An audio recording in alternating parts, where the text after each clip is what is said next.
Não sou daquele tipo de terapeuta interessada em abrir as feridas do passado. Acredito que devemos olhar para o futuro. O passado é terreno fértil de romancistas, historiadores e poetas, mas não é útil para quem está tentando seguir em frente. Olá, marcadores e marcadoras, como estão vocês? Bem-vindos de volta ao nosso lugar seguro. Eu sou o Oz e hoje eu vim trazer aqui para vocês mais um thriller super envolvente, super interessante. O livro em questão é Anna O, de Matthew Blake. Esse livro chegou aí em março de 2024 pela Tag Inéditos, em parceria com a editora HarperCollins. Ele deve sair agora no mês de maio aí para as livrarias. E por isso eu trouxe aqui para vocês uma análise, uma resenha aí com a minha experiência de leitura, para contar para vocês o que eu achei dessa obra aqui. Quando vem algum thriller aí pela Tag, geralmente eu furo a fila, e foi o caso desse livro aqui. Eu vi bastante gente falando dele, principalmente lá fora, por isso eu trouxe ele pra gente comentar. E se você também tem interesse em assinar a Tag, deixo aqui do lado o meu cupom de desconto.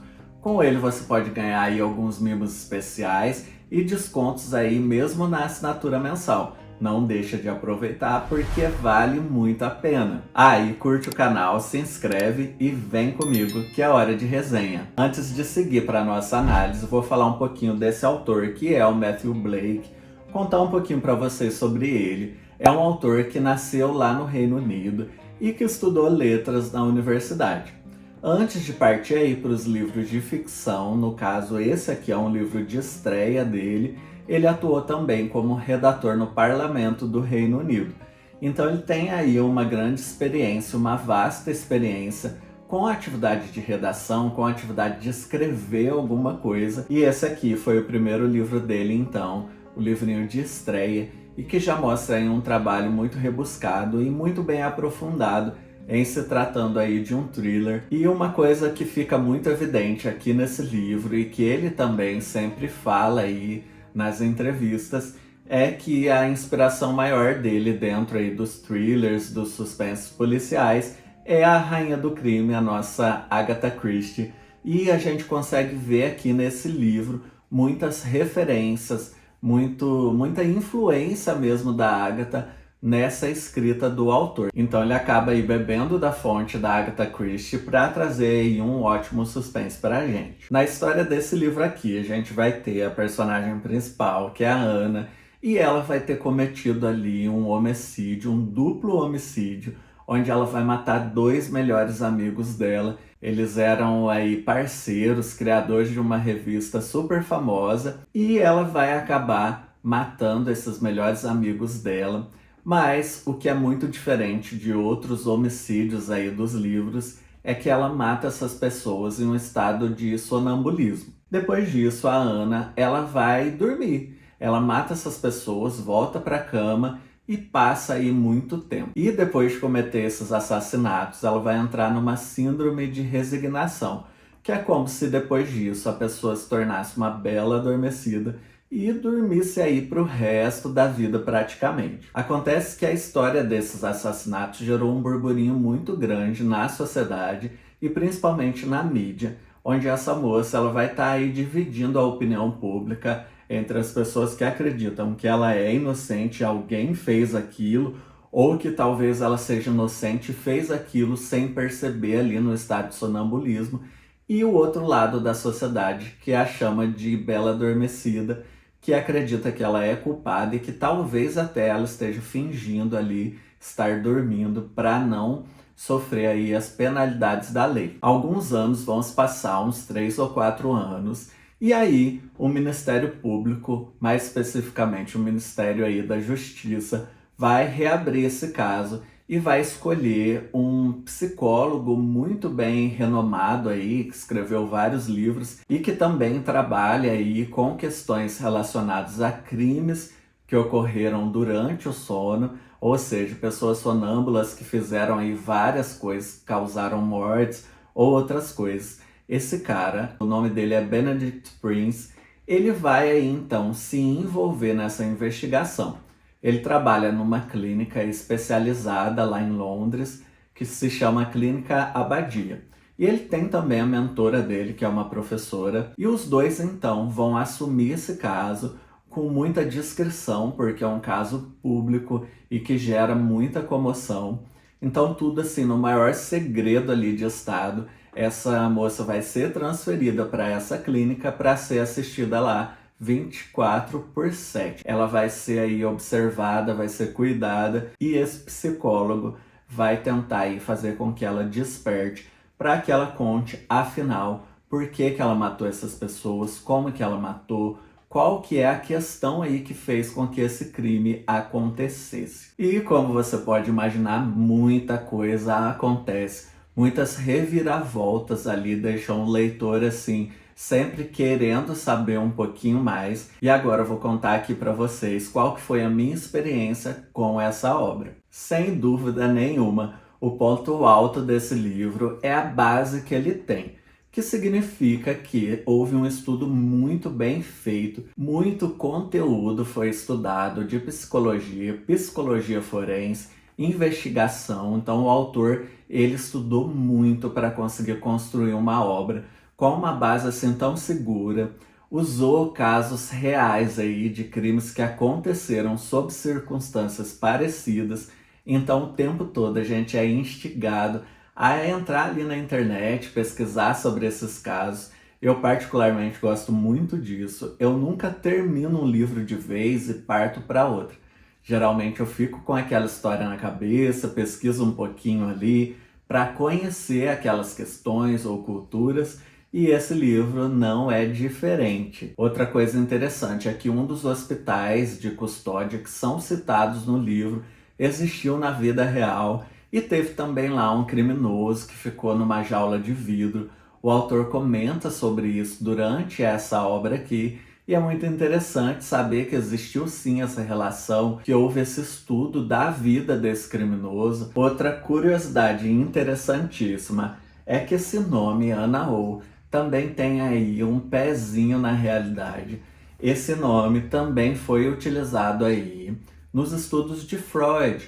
O que aconteceu foi que existiu um médico que se chamava Breuer e esse médico encontrou uma paciente que passava aí por muitas neuroses. Na minha leitura não vi nada muito relacionado com o sono, mas né, o inconsciente está sempre ligado aí na psicanálise, tudo é muito interligado.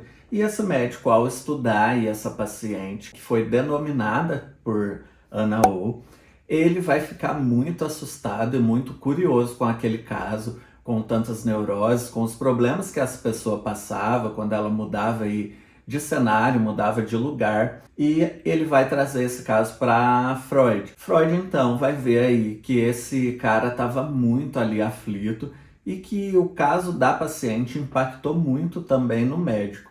Ele vai pegar esse caso e vai esmiuçar aí bem a fundo para poder estudar. Então é bem interessante porque aqui no livro também esse psicólogo que vai trabalhar para tentar despertar essa paciente, ele também vai passar por muita aflição, também vai ter muitas mudanças emocionais, mudanças de paradigma, e é muito interessante então saber que houve esse paralelo, essa relação, tanto aqui da obra, que é um trabalho de ficção, com o trabalho lá de Freud e de Breuer, que trataram aí de uma pessoa que tinha esse mesmo nome aqui. Então o autor fez aí essa homenagem para a psicanálise, usando o mesmo nome dessa paciente que tem tanta importância aí dentro da psicanálise. E agora contar para vocês aqui, um livro que tem em média 350 páginas e como que foi o ritmo de leitura.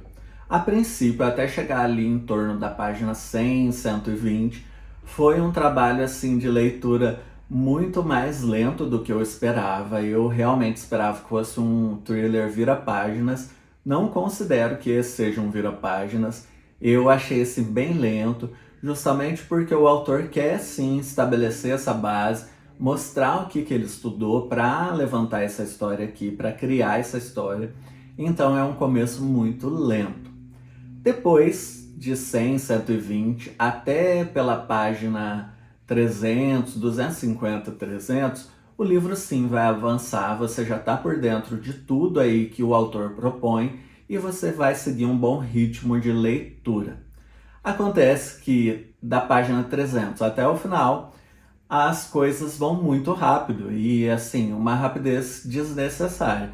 Então dá a impressão que o autor quis causar sim uma reviravolta bem interessante para o final, mas ele vai explicar isso muito rápido, vai assim deixar uma forma de depoimento ali que não casa muito bem com o que ele estabeleceu no início da história.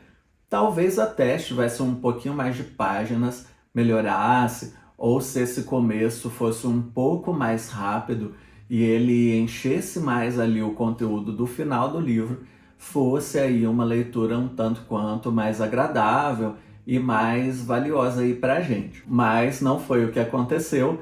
E eu acredito então que é um livro sim, que eu indico bastante, mas não me pegou como outras histórias que propõem sim reviravoltas, mas que casam muito bem com a história. Então eu considerei que nesse caso aqui especificamente, ele tentou criar sim reviravoltas interessantes, trabalhou algumas muito bem, mas no final das contas forçou um pouco aí algumas outras reviravoltas. Já a construção para os personagens aqui, que é uma coisa que eu valorizo muito mesmo nos thrillers, eu achei que foi muito bem feita.